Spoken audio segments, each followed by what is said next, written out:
Salut mes chers élèves. Aujourd'hui, on va travailler notre troisième examen. On va faire comme d'habitude une révision sur la grammaire, documents, deux documents et des situations et votre texte que vous allez écrire à l'examen et le texte du conte de Monte Cristo. OK? On va travailler maintenant. On va commencer. Premier document. Il s'agit des droits de l'enfant. Les droits de l'enfant, c'est un sujet très important pour vous. Un engagement mondial pour la protection et le développement. Après la Seconde Guerre mondiale, la communauté internationale a reconnu l'urgence de protéger les droits fondamentaux, c'est-à-dire les droits essentiels des enfants. En 1946, les Nations Unies ont créé l'UNICEF, une agence dédiée. Une agence dédiée, c'est-à-dire quelque chose consacré à l'amélioration et à la promotion des conditions de vie des enfants. En 1959, une déclaration des droits de l'enfant a été adoptée, suivie d'une convention, suivie d'un contrat. Convention, ça veut dire un contrat international en 1989, définissant un ensemble de droits universels. Avant de continuer, vous devez faire attention à quelque chose de très important dans votre examen ou dans votre document à l'examen. Les dates. C'est très important parce que, bien sûr, vous allez avoir une question sur les dates à l'examen. Deuxième chose, ça c'est le synonyme des mots, c'est-à-dire fondamentaux, le synonyme de mots essentiels. Dédié, le synonyme de mots consacré. Convention, le synonyme de mots contrat. Donc, quand on va vous demander des questions à l'examen, peut-être que vous auriez le mot un contrat au lieu de mot convention. Le mot essentiel au lieu de mots fondamentaux. C'est pour cela que vous devez enrichir votre vocabulaire. On va continuer. La Convention des droits de l'enfant établit des principes fondamentaux incluant le droit à la vie, à la santé, à l'éducation, à une vie familiale, à la protection contre violence et la discrimination, ainsi que le droit de jouer, d'exprimer son opinion. Cette approche globale vise à garantir le bien-être et le développement des enfants du monde entier, sans aucune distinction. Le 20 novembre, Journée mondiale des droits de l'enfant, est l'occasion de sensibiliser l'opinion publique et de mobiliser des ressources.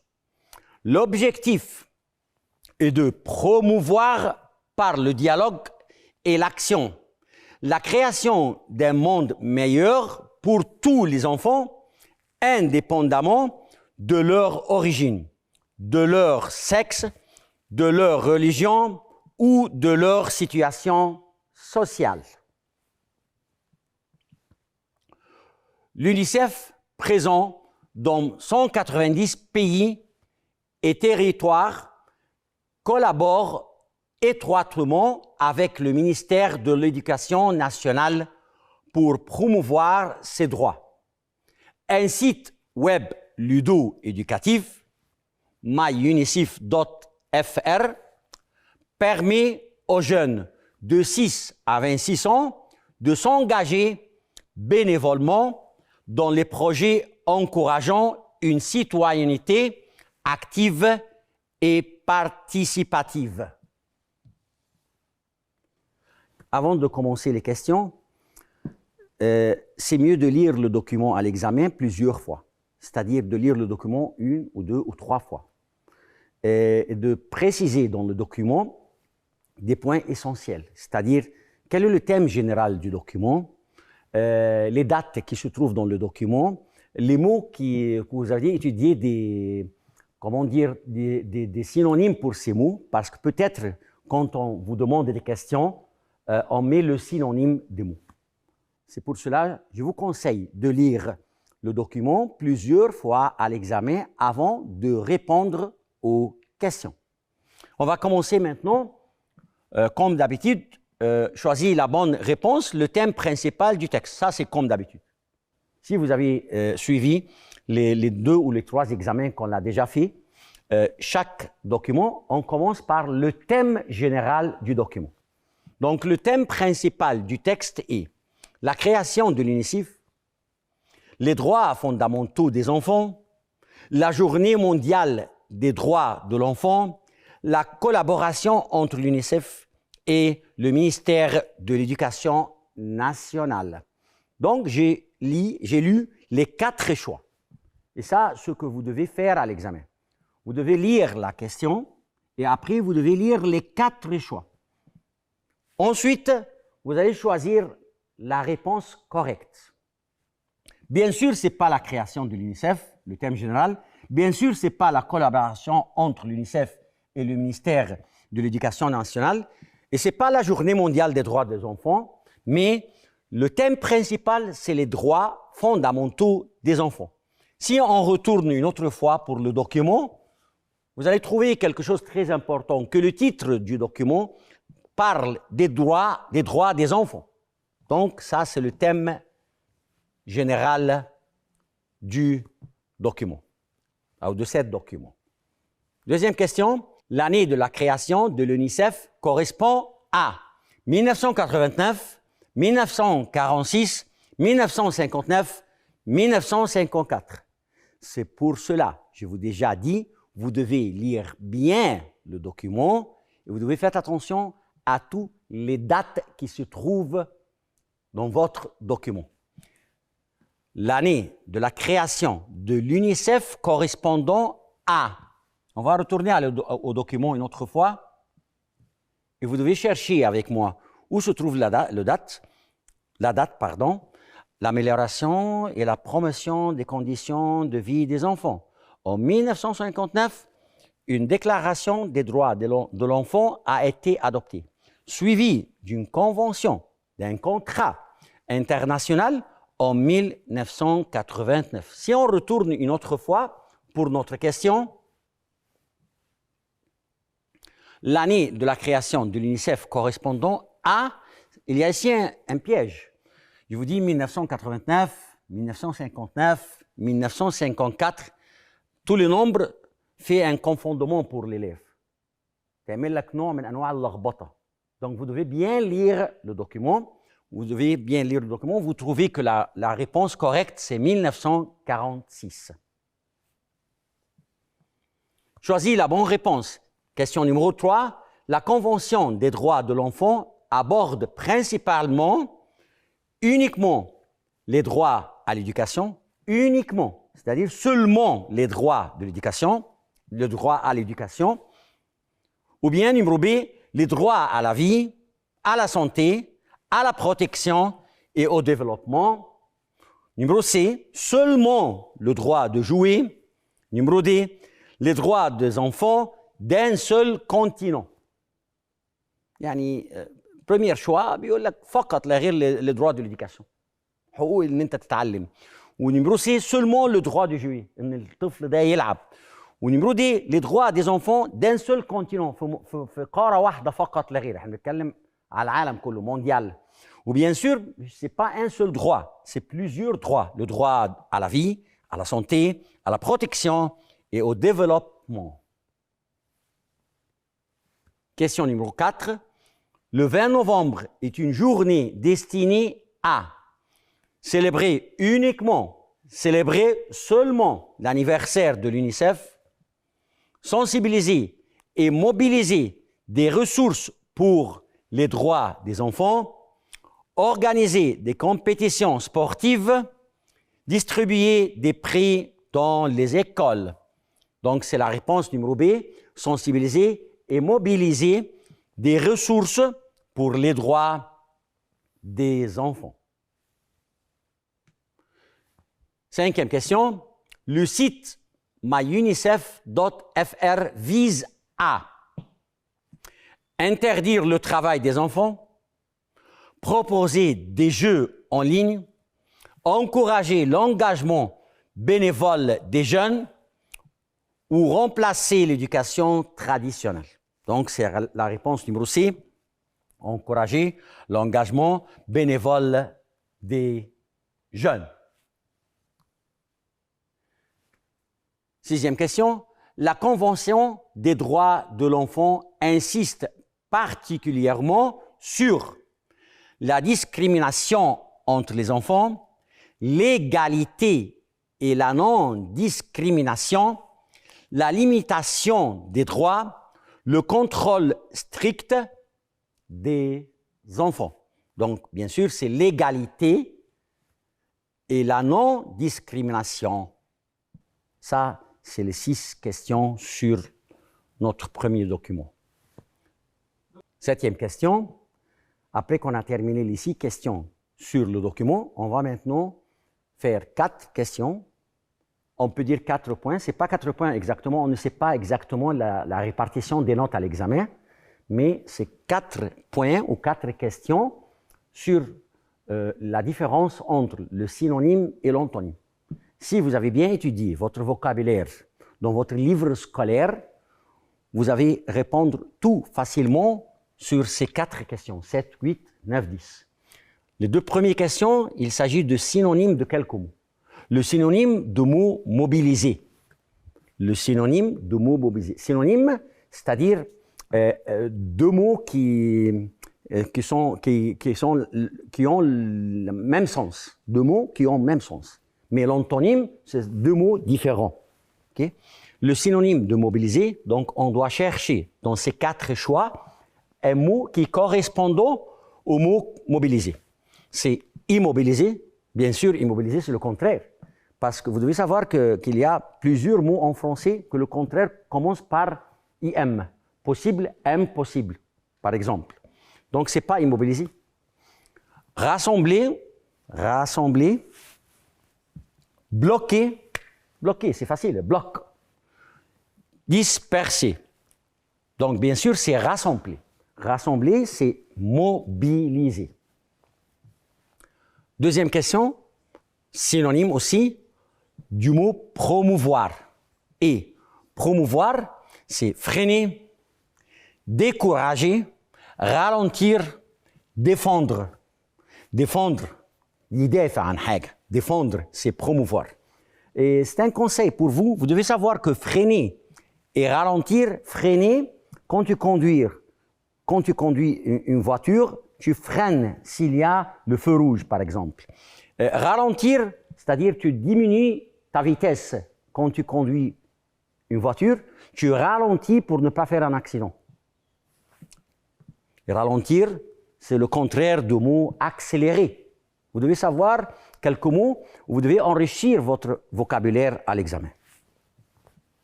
J'ai oublié de vous dire quelque chose dans la phrase numéro 9. J'ai dit ici l'antonyme, c'est-à-dire le contraire du mot universel, particulier. Parce que universel, ça veut dire mondial ou international. On peut dire le mot universel, c'est le mot mondial ou le mot international. Mais le contraire du universel, c'est particulier. L'antonyme, le contraire, bénévolement et gratuitement, volontairement, obligatoirement, spontanément. C'est obligatoirement. Ça, c'est le contraire, le antonyme du mot bénévolement. Deuxième document. Il s'agit des périodes de stress. C'est un document très intéressant pour vous, mes élèves. Pourquoi? Parce que ce document parle de ce que vous passez maintenant dans votre vie quotidienne. Tous les élèves du 3e secondaire, du bac, ont maintenant des périodes de stress à cause des examens. Vous réfléchissez trop, vous réfléchissez trop, vous parlez de votre problème de l'avenir, de les examens, de votre note, qu'est-ce qu'on va faire, est-ce qu'on aura des bonnes notes à l'examen ou non. Tout ça provoque du stress pour vous. Donc, comment on peut régler ce problème? C'est tout facilement. Vous devez lire ce document avec moi et vous devez suivre les conseils qui se trouvent dans ce document. Le document sous le titre « Période de stress ». La fin de l'année scolaire est pour beaucoup de lycéens une période de stress. Ce n'est pas seulement pour les élèves du bac, pour tous les lycéens. Mais pour le bac, spécialement, c'est un grand stress pour vous. En effet, certains ont des examens comme le bac ou le brevet. D'autres ont peur de ne pas passer dans la classe supérieure. Le stress est là, souvent multiplié par l'angoisse, c'est-à-dire par la peur des familles. Et ça, c'est vrai, se trouve dans toutes les maisons, dans toutes les familles égyptiennes. Il y a du stress au mois de juin, au mois de juillet, au début du mois de mars. C'est pourquoi nous avons décidé de vous donner quelques conseils pour mieux vivre cette fin d'année difficile. Quelques conseils. Donc maintenant, on va parler de quelques conseils pour que vous puissiez passer cette période du stress. D'abord, dites-vous bien que l'année scolaire dure 9 mois. Quoi que vous fassiez, quelles que soient vos capacités, vous ne réussirez jamais à récupérer en quelques semaines des mois de retard. Pensez à la fable du lièvre, de la tortue. Rien ne sert de courir, il faut partir à point. Il faut donc étudier régulièrement pendant toute l'année. Si, malgré cela, vous avez des notes au-dessus de la moyenne à la fin de l'année, concentrez-vous sur les matières qui vous posent le moins de problèmes. Cependant, un 5 sur 20 est difficilement récupérable et cette note peut empêcher de passer dans la classe supérieure. L'angoisse est contagieuse, tout comme l'optimisme.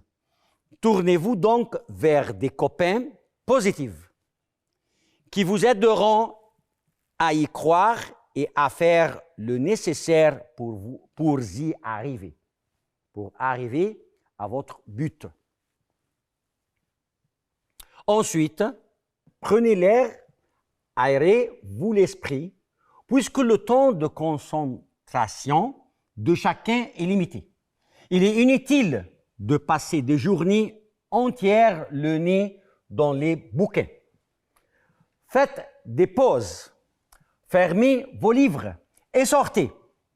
Attention, évitez la télévision, l'ordinateur, qui ne feront que vous abrutir davantage. Et de chez moi, évitez aussi les portables. Ne restez pas enfermés dans votre chambre. Confiez vos angoisses à vos amis. C'est-à-dire, parle franchement avec vos angoisses, avec vos amis, à vos angoisses, à vos parents, à moins qu'ils ne stressent plus que vous. Et surtout aux spécialistes qui sont là à vous écouter. Votre médecin de famille, le PSI de votre école, etc. Ils pourront éventuellement vous préciser des vitamines ou des calmants à base de plantes qui vous donneront le petit coup de pouce nécessaire pour passer ce cas difficile. Enfin, si vous devez passer un examen, prenez 2 jours de repos total avant la date inévitable. Vos révisions terminées, fermez vos livres et pensez à autre chose. Pourquoi pas aux vacances? Vous vous présenterez à vos examens en forme pour donner le meilleur de vous-même. On va jeter un coup d'œil sur les questions. Mais avant de commencer, je vous ai déjà conseillé, il faut lire le document plusieurs fois. Et comme j'ai déjà dit, première question de chaque document, il s'agit du thème général. La dernière document qu'on a déjà fait aujourd'hui, je vais vous donner 4 choix pour le thème, la question du thème. C'était un choix qui était le correct ou le juste, et 3 autres choix qui étaient des choix secondaires pour ce document ou pour ce thème. Ça, c'est plus difficile. Quand je vous donne des choix secondaires et un choix sur le thème, un choix principal, ça, c'est le plus difficile. Mais ici, dans ce document, on va vous donner 4 choix. Le choix correct, ça se voit très bien, on va le voir maintenant, mais les 3 autres choix sont tellement différents. Ce ne sont pas des choix qui se trouvent dans le document. Ça, c'est plus facile.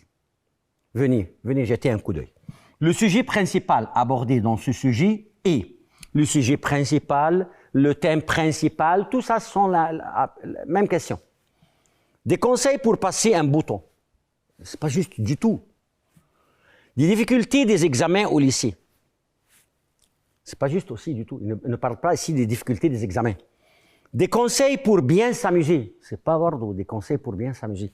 Mais des conseils pour éliminer le stress. Ça c'est le thème principal. Des conseils pour éliminer le stress pendant la période des examens. Mais attendez, j'aimerais jeter un coup d'œil sur l'autre document qu'on a déjà fait il y a 20 ou 30 minutes. Donc, on va retourner un peu. Trou. Excusez-moi, pardon.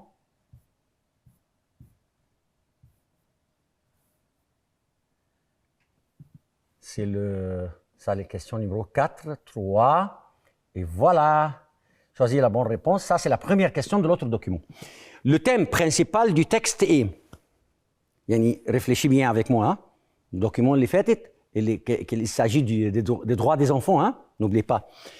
Le thème principal du texte est la création de l'UNICEF. Ça, c'est un thème secondaire qui se trouve, mais ce n'est pas un thème principal.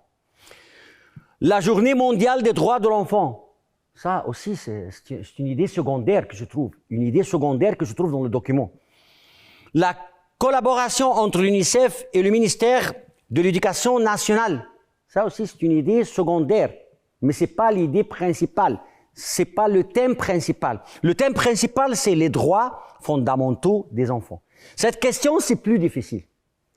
Ce système des questions, c'est plus difficile. Donc maintenant, tu dois savoir quelque chose de très important. Qu'à votre examen de fin d'année, les 2 documents, il y aura les 2 premières questions sur chaque document. Il s'agit du thème du document. Donc, ou ça sera une question sur le thème et je vais vous donner 3 thèmes, pas 3 thèmes, 3 idées secondaires sur le thème. Ça, c'est difficile un peu. C'est pas difficile, mais vous aurez besoin de bien réfléchir. Mais le deuxième système, c'est que je vais vous donner une question sur le thème du document, 4 choix. Un choix correct et 3 autres choix qui sont hors sujet. C'est pas des thèmes secondaires même. C'est pas des idées secondaires même. Comme cette question-là, le sujet principal abordé dans ce sujet, ça c'est des conseils pour éliminer le stress.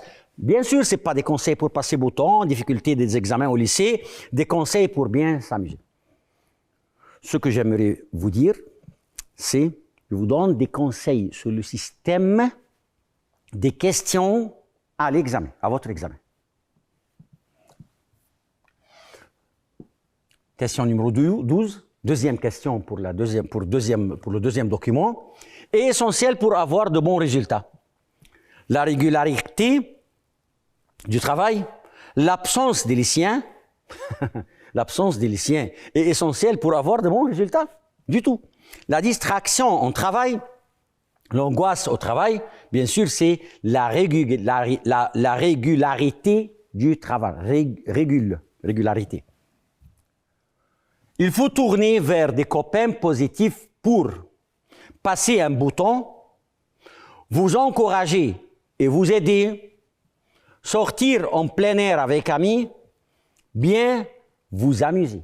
Bien sûr, c'est vous encourager et vous aider. Donc, il faut tourner vers des copains positifs, il faut se diriger vers des copains positifs, il faut avoir des copains positifs pour qu'ils puissent vous encourager à vous aider et à vous aider. Après la révision, pensez à autre chose et un moyen efficace à. Après que tu termines la révision, après tu bien étudies ton examen ou bien étudier ta leçon ou bien étudier la matière, pensez à autre chose et un moyen efficace à vous éloigner du stress, à être enfermé chez vous, tout oublier, perdre le temps. Bien sûr, si tu veux réussir à l'examen et tu as terminé tes études ou tu as terminé tes devoirs, tu as terminé ta révision, c'est pas perdre le temps, c'est pas tout oublier, c'est pas être enfermé chez vous, mais vous éloigner du stress. Parce que si tu t'éloignes du stress, tu peux bien réfléchir à l'examen et bien sûr, tu vas avoir de bonnes notes. 15. On peut rendre visite à un PSI afin de dépasser les moments difficiles, rencontrer quelqu'un, prendre l'air, éviter la télévision. Bien sûr, pour rendre visite à un PSI afin de c'est-à-dire pour l'objectif, c'est dépasser les moments difficiles. C'est-à-dire, on va dépasser des moments difficiles qui font des problèmes psychologiques pour toi, par exemple. 16. Cause l'abrutissement. La lecture cause l'abrutissement. L'angoisse, la sortie, la télévision. C'est la télévision. Choisissez le synonyme convenable du mot suivant. Donc, on a maintenant passé à une autre question. Ce n'est pas le document, mais on va utiliser le vocabulaire, on va trouver si vous êtes capable de bien étudier, ou vous avez bien étudié le vocabulaire qui se trouve dans votre livre scolaire, vous allez trouver le synonyme de quelques mots et l'antonyme de quelques mots. Maintenant, je vais parler du synonyme. Choisissez le synonyme convenable du mot suivant. Le synonyme de mot empêcher. Empêcher quelque chose. Empêcher. Éviter, récupérer, saisir, permettre. C'est éviter, bien sûr. Empêcher quelqu'un de faire quelque chose. Éviter quelqu'un de faire quelque chose. Choisissez le synonyme convenable du mot suivant. Ensuite, même chose, c'est le synonyme. Synonyme. On s'agit maintenant de synonyme. Ne confondez pas à l'examen entre le synonyme et l'antonyme. Les bouquins, les affaires, les cahiers, les fiches, les livres. Les livres, c'est les bouquins. L'antonyme, donc ça, c'est le contraire. Tu dois chercher le contraire du mot. L'optimisme, la joie, la peur, le pessimisme, l'angoisse. Bien sûr, l'optimisme contraire c'est le pessimisme. L'antonyme convenable du mot suivant. Supérieur. L'antonyme supérieur, c'est moyenne? Non, pas du tout. Médiane? Faible? Non, c'est inférieur. Supérieur et inférieur. Ça, c'est le contraire. Maintenant, on va commencer les questions des situations. Dans notre examen ici, on va parler dans ces questions de situation sur 3 thèmes. Donc, vous devez réviser ces 3 thèmes. D'où on peut réviser ces thèmes? C'est source, une seule source. C'est le livre scolaire. Champion. Le livre scolaire. On va discuter ensemble sur le thème du commerce et travail, le thème environnement et thème de la nouvelle technologie. On va jeter un coup d'œil maintenant sur la première question, par exemple. Qu'est-ce qu'on entend par le développement durable? Qu'est-ce que ça veut dire? Qu'est-ce qu'on veut dire, d'après le mot, le développement durable? Un concept qui ignore complètement l'environnement, négligé. Une approche qui équilibre économique, environnement et société. Une stratégie uniquement centrée sur la croissance économique, seulement centrée sur la croissance économique. Un modèle qui néglige les générations futures, qui ne s'intéresse pas aux générations futures. J'ai essayé d'expliquer les 4 phrases en lisant ces phrases-là. Donc, si tu lis bien les 4 choix, tu vas trouver qu'il y a 3 choix qui ne correspondent pas à votre question. Qu'est-ce qu'on entend par le développement durable? Donc, concept qui ignore complètement l'environnement. Une stratégie uniquement centrée sur la croissance économique.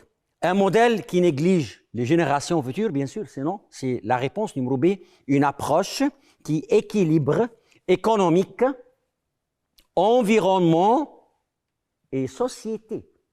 Donc, c'est la réponse numéro B. Un tout petit conseil pour vous, mes chers élèves. Aux questions des situations, vous devez bien lire la question et bien lire les 4 choix. Et ensuite, vous négligez quelques choix. Cette phrase, non, c'est impossible. Cette phrase, non, c'est impossible. Bien sûr, c'est cette phrase. Aux questions. Et qui va t'aider à ça? C'est votre vocabulaire. Si vous bien enrichir votre vocabulaire, ça sera plus facile. On continue. Le réchauffement climatique provoque. Climatique, hein? Donc, on va maintenant parler du thème météo, de la météo. Le réchauffement climatique provoque une amélioration constante des conditions météorologiques, une augmentation des phénomènes météorologiques extrêmes, une stabilisation du climat mondial, une diminution des températures mondiales. Ce n'est pas amélioration constante, ce n'est pas une stabilisation stable, ce n'est pas une diminution qui diminue des températures, mais c'est une augmentation des phénomènes météorologiques extrêmes. Une augmentation des phénomènes, un réchauffement, quelque chose qui est chaud, qui est plus chaud. Donc, c'est augmentation des phénomènes, pas diminution. 23. Qu'est-ce qu'on entend par la communication interculturelle?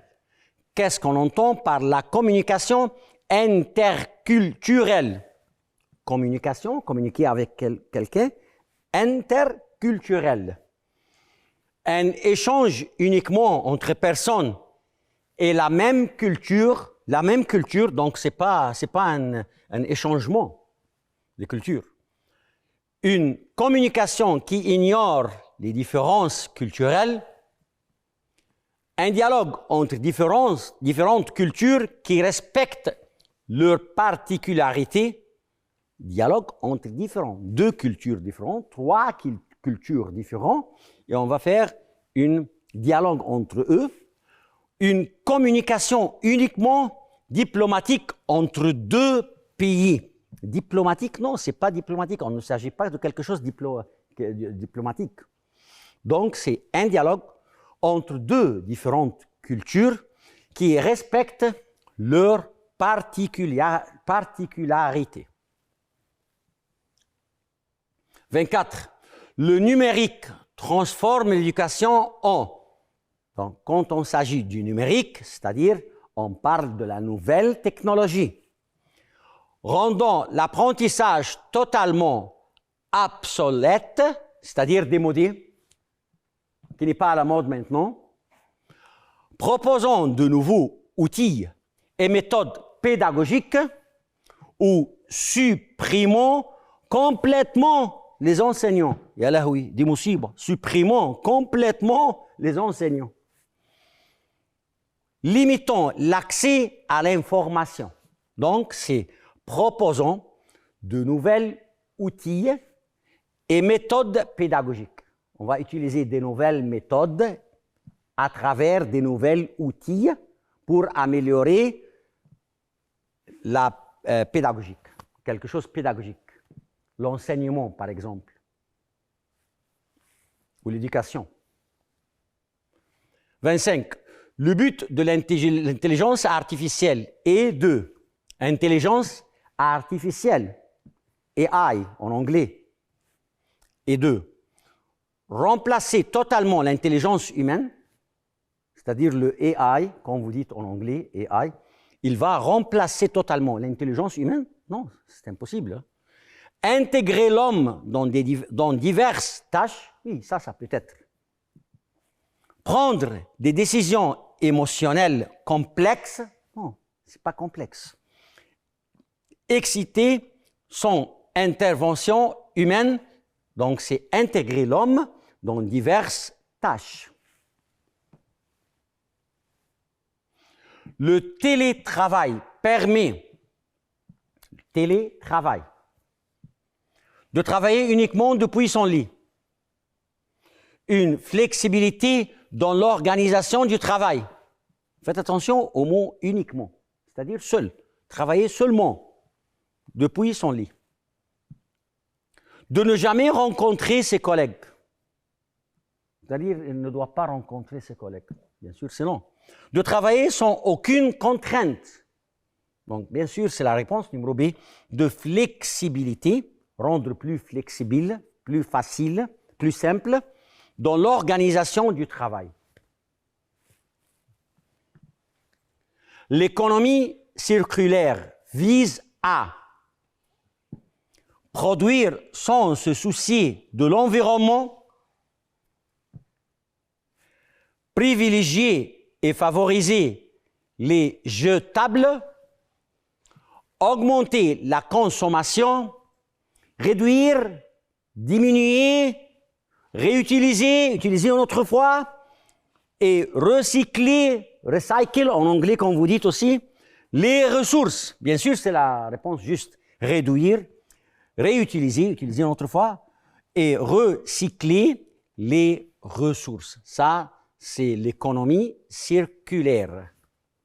Le but ou l'objectif de l'économie circulaire, c'est réduire, réutiliser et recycler les ressources.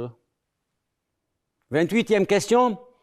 Le multilinguisme permet de multilinguisme. Comprendre une seule culture, une seule. Comment tu choisis cette réponse-là, numéro A? On dit multi. En anglais, pour la troisième fois cette fois-ci, aujourd'hui, je parle en anglais pour la troisième fois. Multi, plusieurs langues. Comment une seule culture? Communiquer dans plusieurs langues, ça c'est plus logique. On doit se communiquer avec plusieurs langues. Parler son accent, traduire mot à mot. Non, c'est communiquer dans plusieurs langues. Ça veut dire le multilinguisme permet de. Le multilinguisme nous permet de communiquer ensemble avec plusieurs langues. Donc, on va continuer maintenant sur la troisième partie de l'examen. C'est grammaire. Et première question, si mes amis, point, à la fête, nous passerions une excellente soirée. Donc, vous devez vous rappeler quelque chose de très important sur la règle de si. 3 points très importants. Si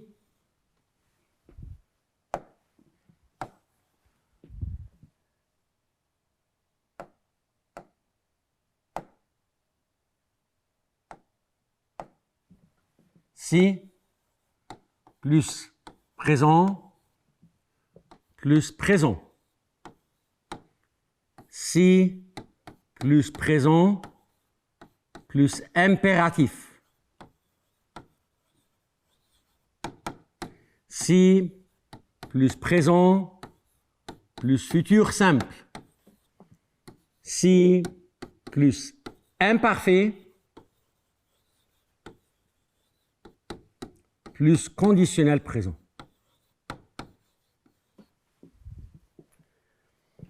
Et si j'ai si, mes amis, vous devez faire comme ça à l'examen. Hein?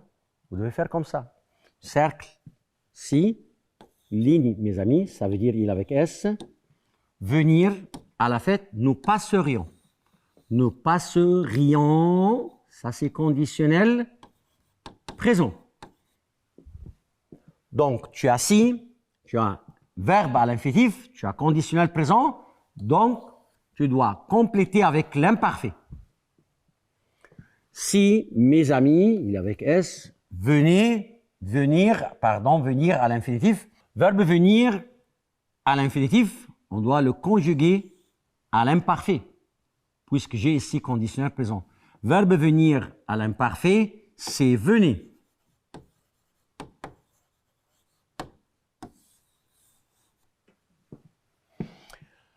طيب je vais vous expliquer quelque chose en arabe. Je vais parler en arabe avec vous. شوف أنا بحب في الجرامير الطالب بتاعي يحل الفراز لوحده وما يبصش على الشوا. جرامير ده يعني ذكاء يعني مخ. حل الفراز وما تبصش على الشوا. أنا حليته أهو. لو تاخدوا بالكم أنا ما بصيتش على الكاتخ شوا اللي عندي خالص. أنا طلعت إن الريبونس هنا لازم يكون فيني. متأكد أنا خلاص. عشان عندي سي imparfait conditionnel présent بناء على الرجل بتاعت رجل دو سي. طب ابتدي بقى ادور هل في هنا حاجه في الامبارفي؟ في فيني اهي. يبقى كاسيون نيمرو 1 ولا هبص على دي ولا دي ولا دي. لمعلوماتك بس هنا viennent subjonctif présent, viendront futur simple ou viendrait conditionnel. Ensuite, on va continuer.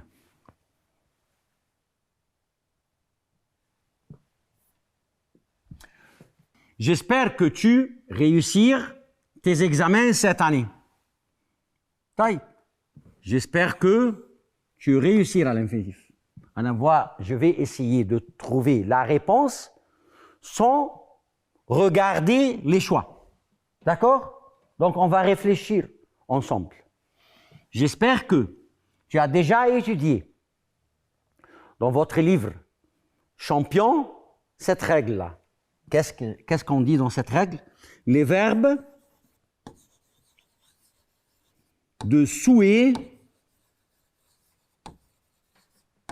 sont suivis par que plus subjonctif.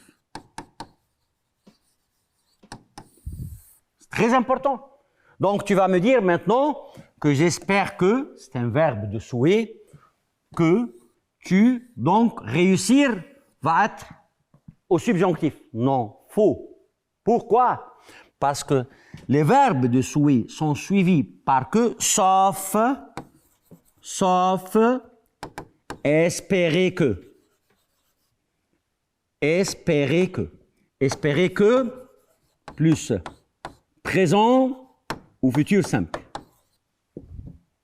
Donc, si j'ai l'expression « j'espère que », ça doit être suivi par futur simple ou présent. Donc, futur simple au présent, oui, c'est pas subjonctif. Donc, réussir, infinitif. Réussissez, imparfait. Réussisse, subjonctif. Ça, le truc se trouve ici. Le piège se trouve ici. Mais réussira, ça, c'est les réponses correctes. Réussira, futur simple. La majorité des élèves à l'examen dans cette phrase vont choisir réussisse subjonctif. C'est faux. Je souhaite que subjonctif. Je pense que subjonctif. Il faut que subjonctif. Mais espérer que présent ou futur simple.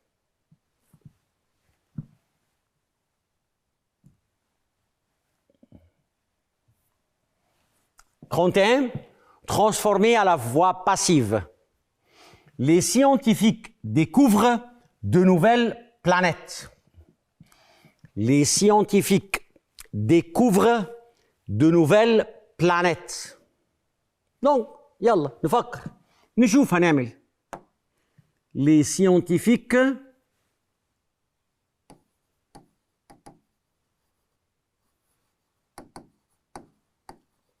découvrent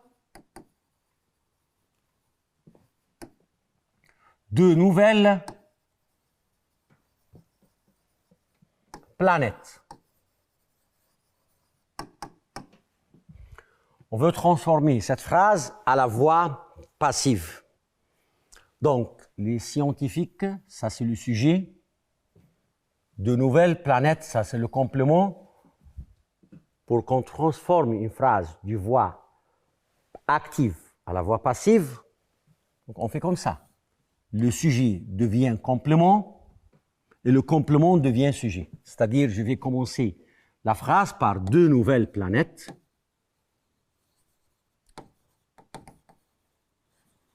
Oui, les scientifiques. Ça, c'est le premier mot. Le nouvel complément, ça doit précéder par le mot par.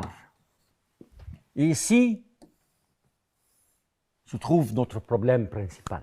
Qu'est-ce qu'on va faire ici? Le verbe. Qu'est-ce qu'on va faire dans le verbe? Tu divises ce carré en deux parties. Première partie, ici, tu dois utiliser verbe être. Verbe être, l'auxiliaire être, ça doit être au même temps du verbe qui se trouve à la phrase principale. Découvre.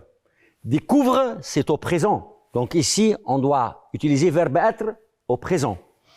Des nouvelles planètes, verbe être au présent. Je suis, tu es, il est, nous sommes, vous êtes-ils, sont.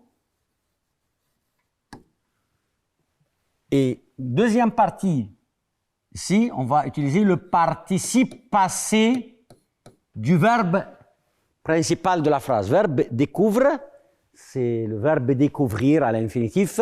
Le participe passé de découvrir, c'est découvert, E-R-T. Donc, je dois changer la couleur parce que je vais faire quelque chose de très important maintenant. Des nouvelles planètes, c'est un mot féminin pluriel. Et ça, c'est l'auxiliaire être. Et pour toujours, n'importe quelle phrase à la voix passive se compose de l'auxiliaire être plus le participe passé. Puisque j'ai ici l'auxiliaire être, donc ici, le participe passé doit avoir un accord des nouvelles planètes féminines plurielles. Donc l'accord ici, c'est ES. Donc, la réponse c'est les nouvelles planètes sont découvertes ES par les scientifiques. ماليش دعوه بقى مش هقرا اي حاجه هي الاختيار نمره ب. يبقى انا حليت الفراز قبل ما ابص على الاختيار وده اللي انا عايزك تعمله في الجرامير لو سمحت. Des nouvelles planètes sont découvertes. Sont verbe être, participe passé ou l'accord ES عشان des nouvelles planètes c'est féminin pluriel. C'est clair?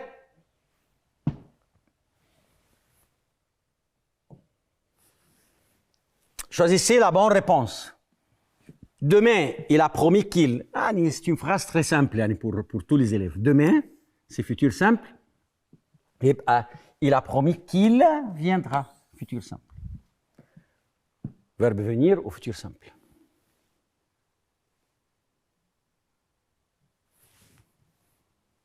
C'est le livre Noah parlé. Gamil, c'est le livre... C'est le livre, comment on réfléchit dans cette phrase comme ça, c'est le livre, j'ai parlé. J'ai parlé de ce livre.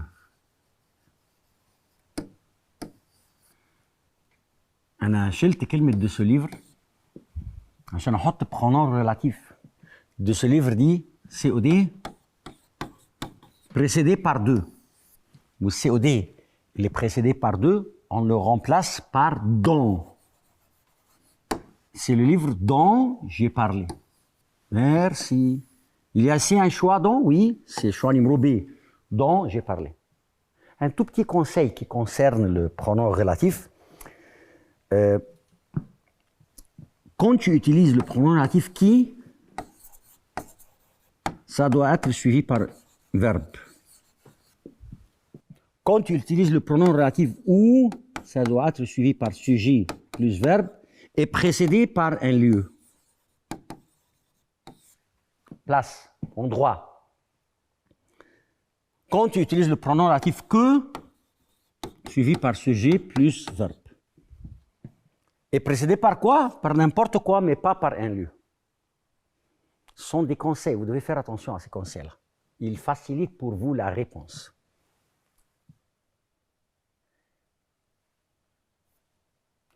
Choisissez la bonne réponse. Les enfants sont lavés les mains avant ce repas. Te, me, se, nous, sont lavés. C'est quoi sont lavés là? Et sont lavés là? Sont lavés là, c'est quoi? Ah, oh là, c'est quoi? Se laver. Se laver, c'est pas laver. Se laver, c'est un verbe pronominal. C'est-à-dire, je me lave. Tu te laves. Il se lave. Nous nous lavons, vous vous lavez, il se lave. Ils se sont, parce que c'est passé composé avec l'auxiliaire être, lavé. Les enfants se sont lavés les mains avant le repas, donc la réponse c'est ce.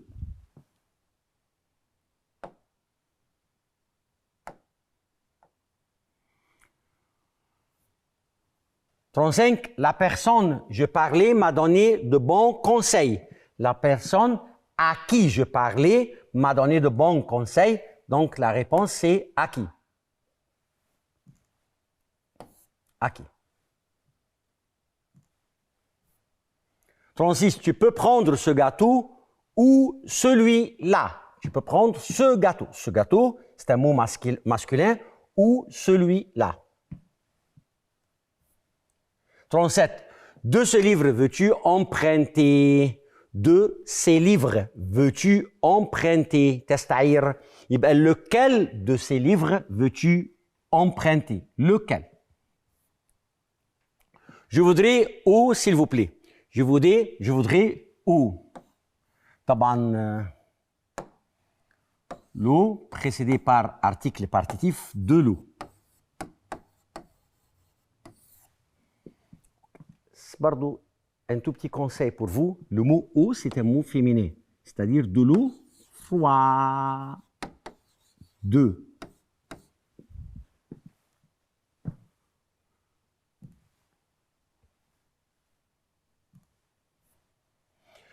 Le restaurant se trouve la rivière, se trouve à côté de la rivière. En dessous de la rivière كجرامير تنفع لكن كمعنى ما تنفعش en dessous ماشي sous la rivière تحت النهر ازاي يبقى à côté de la rivière. Quatrième partie de l'examen, c'est le comte de Monte Cristo. Le comte de Monte Cristo, répondez aux questions suivantes d'après le comte de Monte Cristo. Comme d'habitude, on va vous donner deux questions sur le comte de Monte Cristo. Première question, ce sera une question spécifique un peu sur le comte de Monte Cristo. Mais deuxième question, peut-être, ça sera des idées générales ou de votre opinion après que tu as lu ce document, ce roman. Après tu avoir lu ce roman, tu vas donner quelques idées générales. On va voir maintenant qu'est-ce qu'on va faire.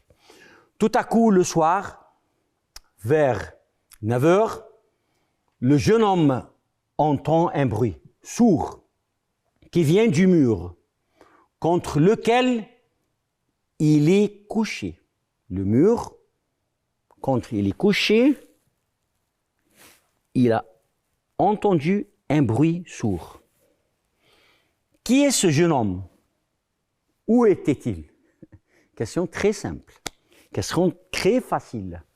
Qui est ce jeune homme qui dort? il a entendu un bruit, sourd qui vient du mur. Qui est ce jeune homme? Bien sûr, il s'agit d'Edmond Dantès. C'est Edmond Dantès. Où était-il? كان فين Edmond ساعتها? Il était enfermé dans une cellule du château d'If. Il était enfermé, il était prisonnier dans une cellule du château d'If. C'est tout. C'est une question très simple, partie du roman très simple, pas de problème du tout. Si tu as bien lu le roman, tu vas tout facilement trouver la réponse. Répondez aux questions suivantes d'après le conte de Monte Cristo. Tout à coup, le soir, vers 9 heures, le jeune homme entend un bruit sourd qui vient du mur contre lequel il est couché. La solitude mène au désespoir. Que pensez-vous? Justifiez votre réponse d'après le conte de Monte Cristo. C'est vraiment la solitude fait un désespoir pour l'être humain. On ne peut pas vivre tout seul, même dans une chambre, pas dans une cellule. La solitude peut conduire à une profonde détresse, stress et détresse, désespoir psychologique, et peut-être qu'il fait des problèmes psychologiques, la solitude. Comme en témoignage le personnage d'Edmond, isolé dans sa cellule. Il reste pour toujours isolé, il reste pour toujours seul dans sa cellule. Et ça provoque bien sûr des problèmes psychologiques. Cependant, il trouve la force de survivre grâce à l'espoir et au soutien du vieil abbé Faria. Quand il a entendu qu'il y a un bruit sourd qui vient du mur, il a trouvé que l'abbé Faria à côté de lui, ça lui donne un peu de la chance dans la vie. Mais quand il était seul, il a un sentiment de solitude qui a provoqué des problèmes psychologiques pour lui. Traitez le sujet suivant de 80 à 100 mots. Écrivez sur l'importance de l'éducation dans le développement personnel et sociétal développé. Donc, le sujet s'agit de l'importance de l'éducation. C'est un sujet simple où il y a plusieurs idées. Tu peux parler dans un sujet comme ce sujet-là, parce que nous, tous, on sait très bien que l'importance de l'éducation dans notre vie, et l'éducation dans notre vie joue un rôle très important pour notre pays, pour l'être humain et pour notre pays. Donc, au début, j'aimerais vous donner quelques conseils. Premièrement, vous devez écrire des phrases tout simples. N'écrivez pas des phrases compliquées. Phrase se compose sujet, verbe, complément, c'est tout. Et faites attention à la ponctuation, c'est-à-dire quand tu vas commencer une phrase, tu vas écrire majuscule, faites attention aux points, aux virgules, ou tout ça, toutes les ponctuations. N'utilisez pas des mots qui sont difficiles pour toi à écrire. Si tu n'es pas sûr du vocabulaire de ce mot-là, ne l'écrivez pas. Trouvez un synonyme pour ce mot-là. OK? Vous devez bien décrire vos idées en écrivant le sujet. Les idées doivent être simples et ça doit être très clair. N'essaye pas d'écrire à l'examen plus de 100 mots. Ne pense pas que si tu vas écrire 120 mots, tu vas prendre une note en plus. Non, c'est tout. La note à l'examen, c'est basé sur des phrases simples, des phrases claires, pas de faute d'orthographe. Et votre production pure à l'examen, ça doit composer de ces étapes-là. Une introduction. Qu'est-ce qu'on va faire à l'introduction? On doit annoncer le sujet. Double impact de l'éducation personnelle et sociétale. C'est-à-dire tu vas parler de l'éducation, des impacts de l'éducation personnelle et sociétale. L'éducation et le développement personnel. Développement de l'esprit critique, opportunités professionnelles. Des opportunités professionnelles pour toi. Deuxième point, l'éducation et le développement sociétal. C'est réduction des inégalités sociales. C'est-à-dire, toute notre société doit être bien éduquée. Croissance économique et innovation.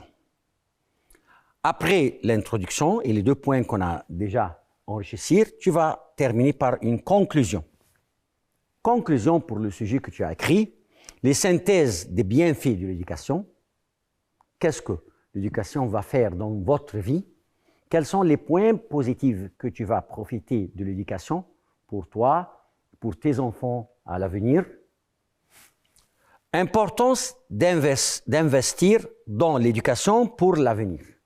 Comment on peut investir dans l'avenir, pour notre éducation dans l'avenir?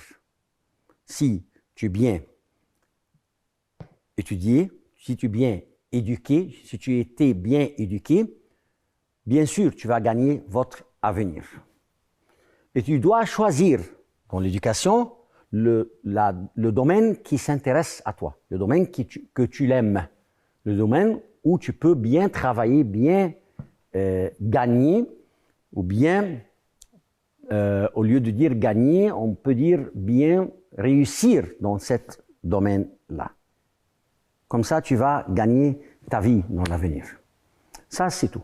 N'écris pas trop, n'écris pas des phrases complexes, phrases simples, et seulement de 80 à 100 mots.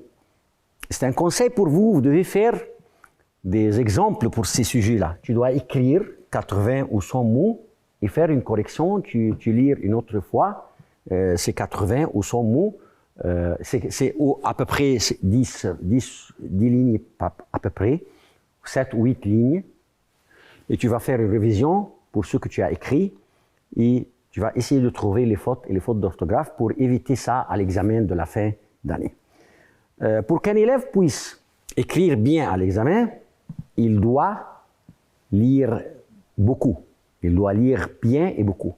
C'est-à-dire, tu dois lire dans quelques sujets avant de passer l'examen de la fin de l'année. C'est tout.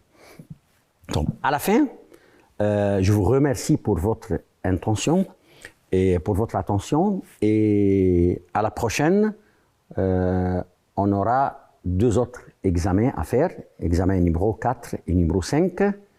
Et vous devez faire attention à ces examens et au contenu des feuilles des examens qu'on a fait. Bonne chance, mes chers élèves, et à la prochaine fois.